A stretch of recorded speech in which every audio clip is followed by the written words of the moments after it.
O 3 minútky je budíček. Teším sa, konečne budem mať svätý pokoj.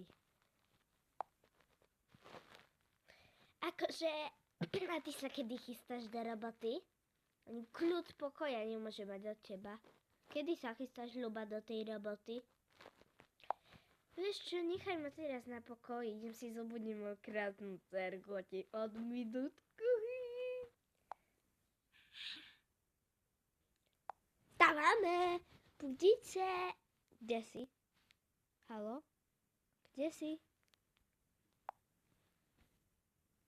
Zasa je na tej zemi.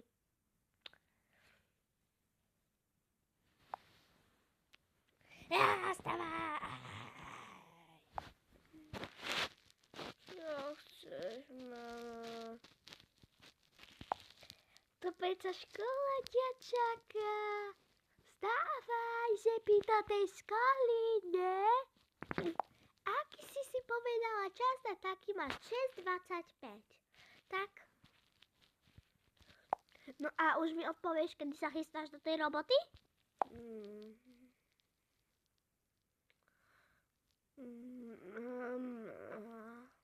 Babka sa ťa za čo pýtala. Ale boha, čo vám všetkým potom, kedy pôjdem do roboty? Nech hlavne ty nás uživuješ a ty choď do školy. Už vypadni. Kvietočky máš pre učiteľku? Nemáš. Choď si kúpiť, čau.